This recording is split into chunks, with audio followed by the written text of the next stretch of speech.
What was the crowd like, and what kind of response did he get? Well,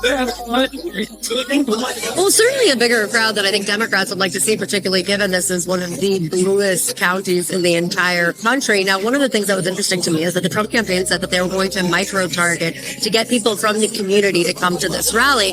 I wasn't sure what to expect. I've gone to a lot of these rallies across the country, and there are often people who travel hundreds of miles to see Donald Trump, and they're not necessarily part of the community. However, one of the things that I found was that there were a lot of people here that were actually from the Bronx. What else really stood out to you about the rally?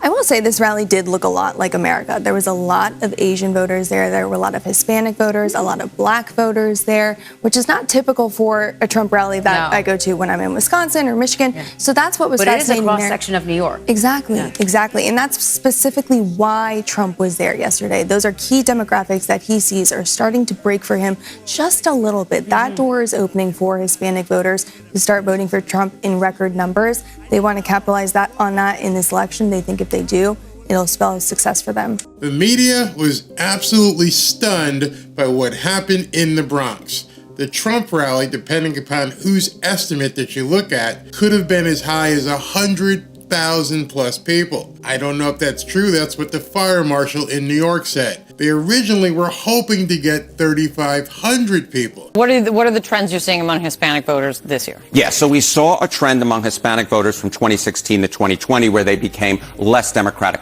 Look at the trend that we're seeing right now in the polling, right? So if you look back at Hispanic voters at this point in the 2020 cycle, Joe Biden had a 25-point lead. Look at where that lead is today. It's just 7 points. Donald Trump right now at 44%, if that helped, would be the best performance for a Republican candidate among Hispanic voters since George W. Bush back in 2004. And this is part of a larger trend line, Kate, that we're seeing among non-white voters. We see it among black voters as well. We've discussed that on this program before, whereby they're much more favorable to Donald Trump than they were 4 years ago. And of course, Donald Trump did better amongst both of those groups in 2020 versus how he did in 2016. The media seems to be a little bit stunned this morning. They covered the Trump rally and they have never seen anything like it. In fact, most Americans haven't seen anything like it. The last thing that could be compared to it was when Reagan went into the Bronx way back in the 80s. There has been nothing like this in over 40 years. And you can look at those media reports and you can tell they weren't too happy about it. And I'm wondering if anyone has done a wellness check on AOC. When you look at the faces of those people in the media, it's almost as if they went to a funeral. They might just have. It would be the funeral for the Biden campaign. I don't think he can recover. There's no way he can go on television, make these stupid speeches, slur his way through stuff when you've got something like that happening now over and over. 100,000 people in Wildwood, tens of thousands of people in deep blue New York City. He doesn't have to convert the entirety of the black voter market. And if Trump can move the needle even this much with the black and Hispanic community in the 5 boroughs of New York City, it's over. He's going to flip New York red. The rest of the state is pretty much red as it is, and he only needs this much from the inner city, from the 5 boroughs of New York City, to flip New York red. And if that happens, all the other polls don't mean anything. It's over. So let's take a look at my top 10 moments of the Trump rally in the Bronx. Number 10. President Trump, oh man. One thing I want to say. One thing I want to say. They always gonna whisper your accomplishments and shout your failures. Trump gonna shout the wins for all of us.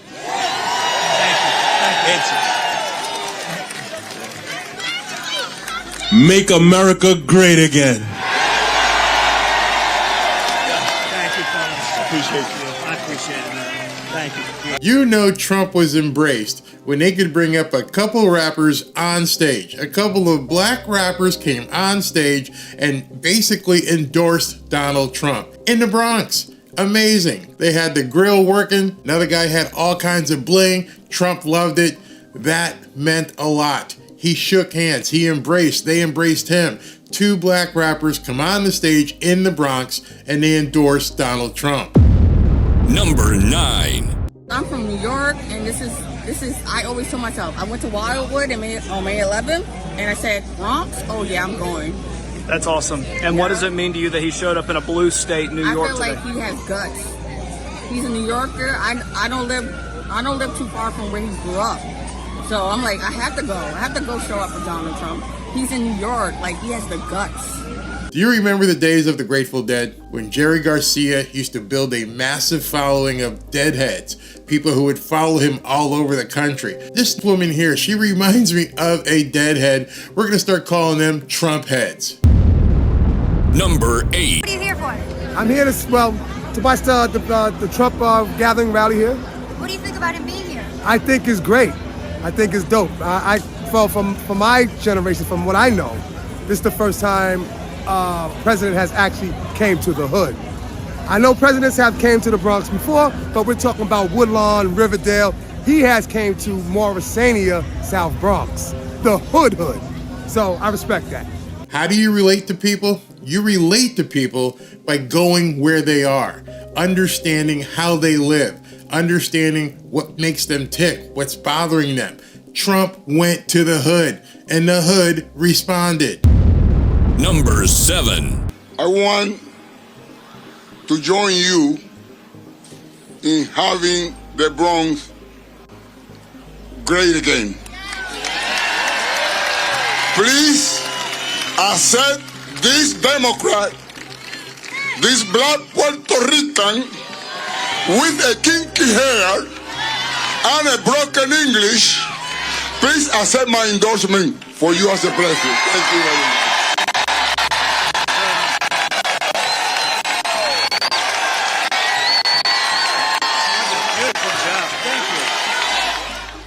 A Puerto Rican, a former political figure, a minister in the Bronx with kinky hair just endorsed Donald Trump. You want to talk about diversity? What we saw at the Trump rally in the Bronx, we saw Hispanic voters, we saw black voters, we saw white voters. Trump covered the spectrum. Diversity was on display. So much for racism. Number 6. Where are you from? The Bronx, actually. I'm originally from the Bronx and from New York. I'm from the Bronx. Right here in the Bronx, New York. This is home, right here. AOC says if you're not a Democrat, you don't belong here in the Bronx. Right. What do you say? I disagree with that. I don't think she should be here in the Bronx. I actually don't know any Democrats living in the Bronx. Look, AOC, look at the tremendous support for Mr. Donald J. Trump. You need to tell her then she need to stay out the Bronx because look at all the people around. Everybody's here for Trump. I am a Democrat, and I belong here. And who are you voting for? Donald J. Trump. What has AOC done for the Bronx? She's done nothing for the Bronx. Nothing. Nothing's changed. Nothing's gotten any better. Nothing. Absolutely nothing. Let her come to the Bronx and let her come among us people that struggle. She doesn't even know what struggle is. What I find interesting about this group is that they represented the Bronx. There are so many people on Twitter/X saying this wasn't representative of the people of the Bronx. Bullshit. This was the Bronx. They represented, they came out. They may not have been Trump followers, but they left as Trump followers. That is huge. Number 5. His policies, I like how he says it like it is, and and Biden gotta go. I'm sick of him. And what would you say to a black person that says that you're not black because you're voting for Trump? Well then I guess I identify as a white man. I don't know. I don't care what anybody has to say. I'm a mother. I care about the future of my child, and I care about policies over, rhetoric.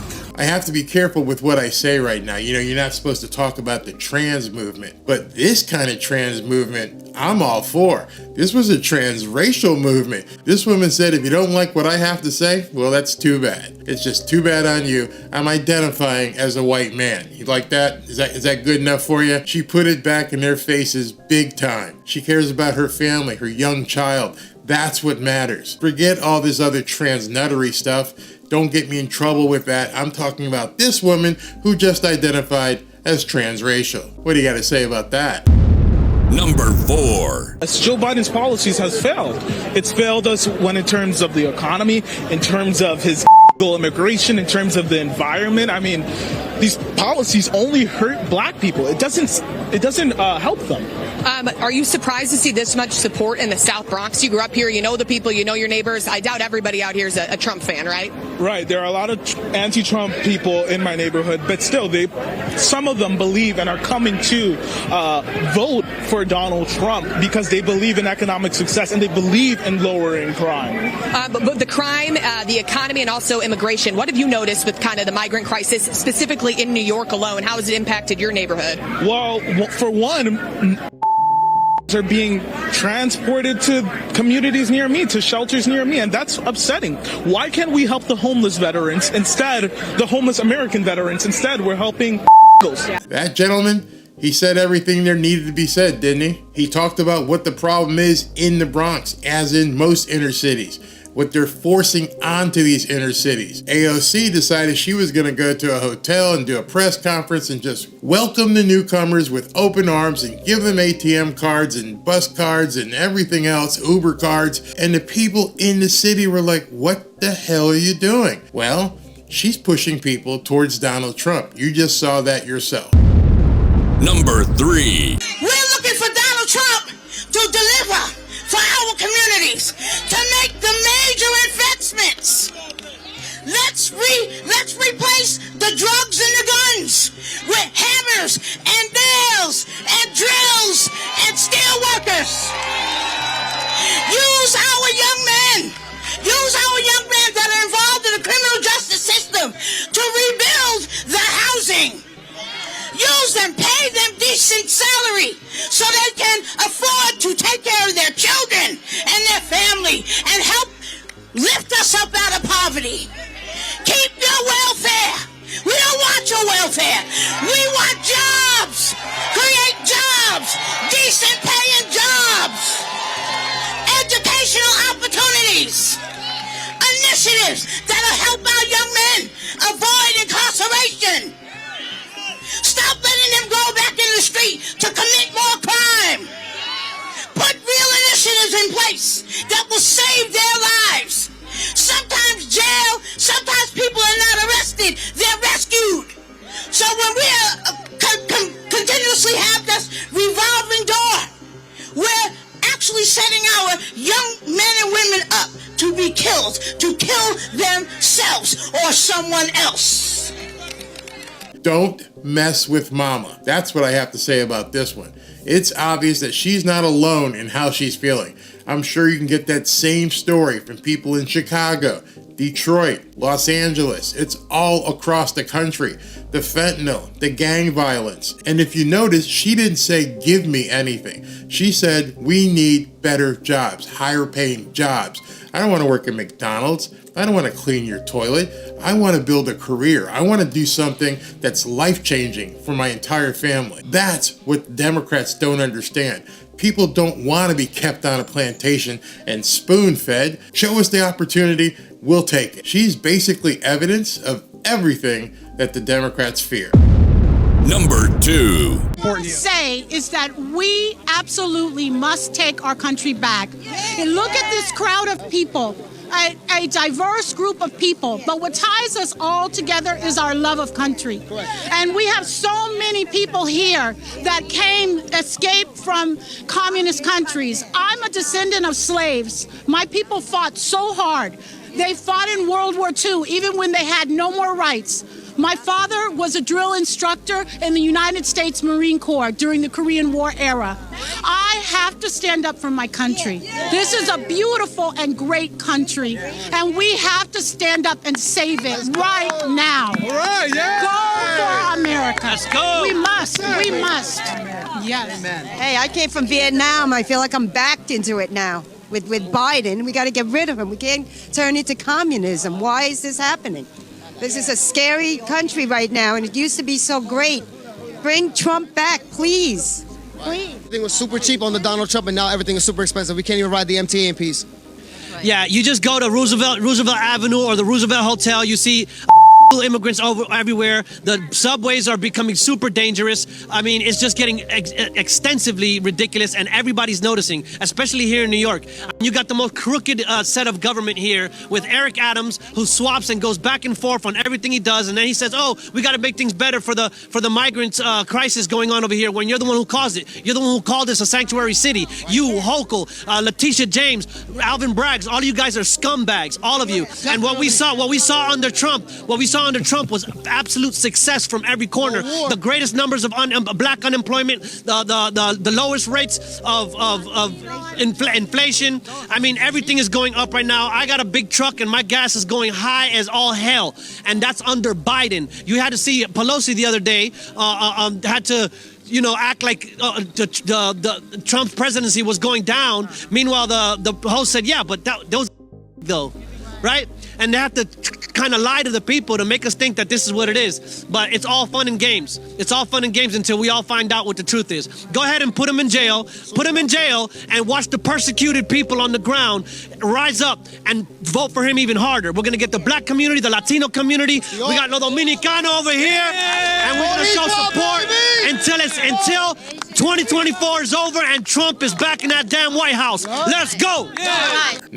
Now that group right there, they were angry. That group was angry. They're going to actually get out there and spread the message. As I've mentioned in a couple of my videos, what you're seeing is a groundswell. 2 people are going to tell 4. 100 people are going to tell 200. 200 are going to tell 1,000. 1,000 are going to tell 10,000. The message they were sending to the Democrats is that they are fed up. They're over it. They're not even looking to hear what you have to say anymore. You can't reach these people anymore. They have moved on. You've abandoned them for so long. You've blown smoke up their ass for so long. And now Donald Trump is who they're going to look to deliver.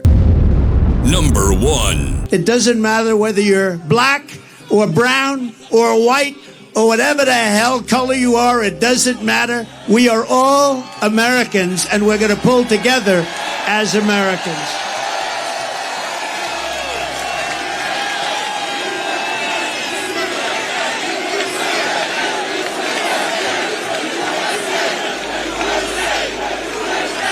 I've never heard Donald Trump say that in any of his rallies or any of his speeches. He tailored this speech specifically to the people in the Bronx, and he delivered. He hit it out of the park. We are all the same. We're Americans. We're not African Americans. We're not Hispanic Americans. We're not Italian Americans. We're Americans.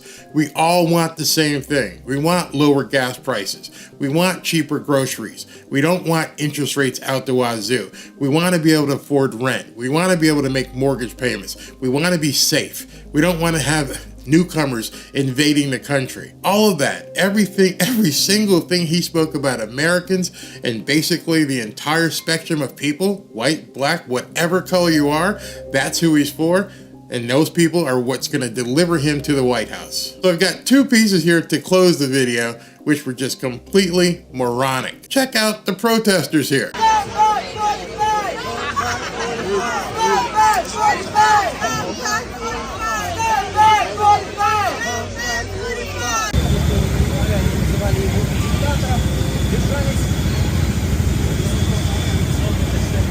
Yeah, that was pretty much it. They did a big thing and it was all over the news how all these unions were going to descend upon the Bronx and come to this park and, basically try to disrupt Donald Trump.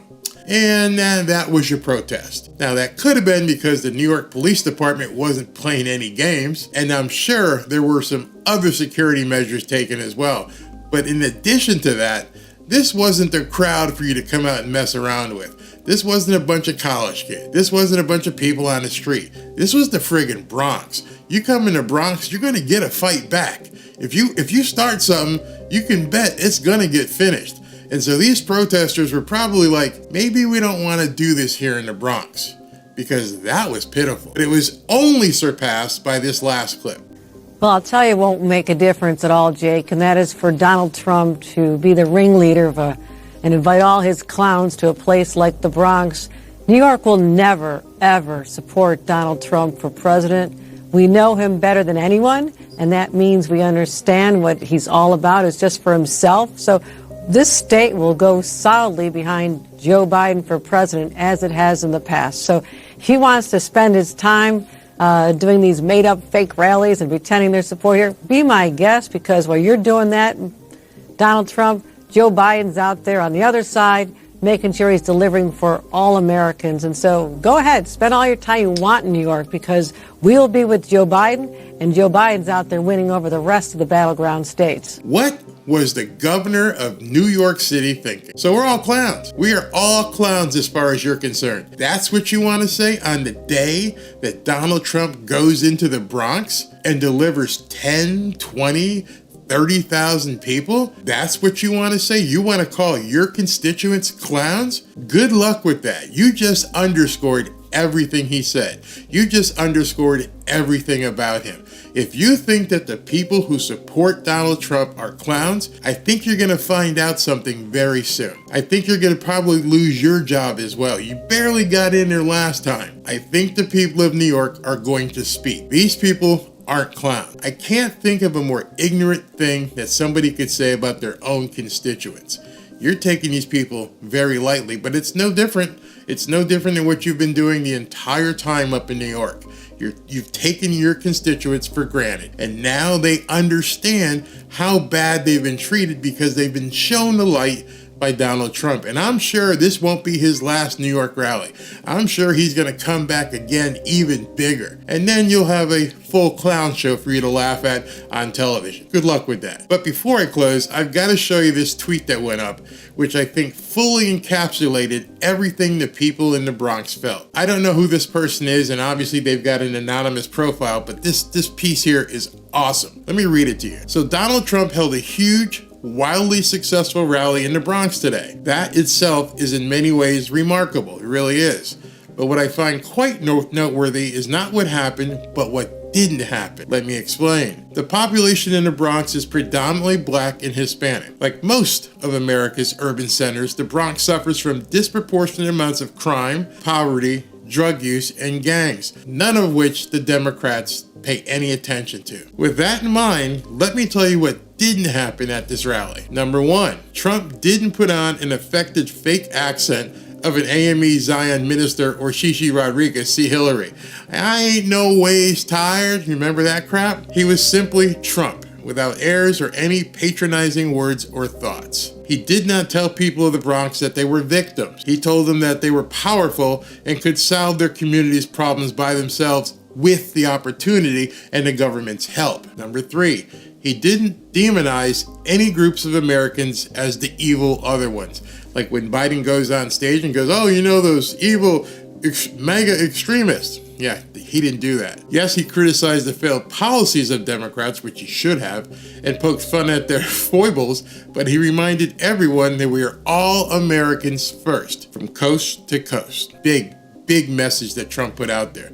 Number four, he did not promise to solve the problems of the Bronx with handouts or wealth redistribution. He merely promised that he would help set the national economic conditions so the community itself could solve its own problems through jobs, business, and education. He promised empowerment, not victimhood. That's very powerful. He promised empowerment, not victimhood. You can do this. You can overcome all of this. I'm going to give you the help, I'll give you the direction, but you can do it. Contrast all of this with what a Democrat would say under the same circumstances. Heck, you can contrast it with the vile speech of hate and victimhood Biden gave at Morehouse College this past weekend, where he told the graduates, America hates you, basically. You got a degree? It doesn't matter. You're going to have to work 10 times harder. You're not going to be able to make it.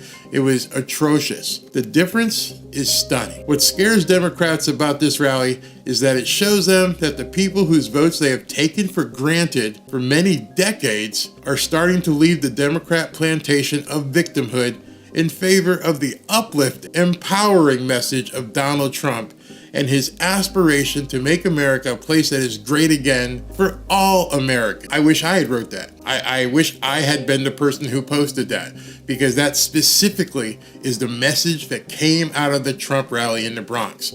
Nobody can debate that. Actually, I saw him give a speech that I've never seen him give. He talked about success. And he talked about how everyone, considered him a successful individual until he decided to run for president. And he talked about how you can do this. You just need to be shown how. There's nothing that precludes you from being successful. The only obstacle from you being successful and possibly promulgating and fostering wealth for your family is the opportunity and the knowledge, both of which the Democrats have not provided to people in the Black and Hispanic communities. The times, they are changing. Let me know what you think about my choices for the top 10 moments of the Trump rally in the Bronx. Talk to you soon.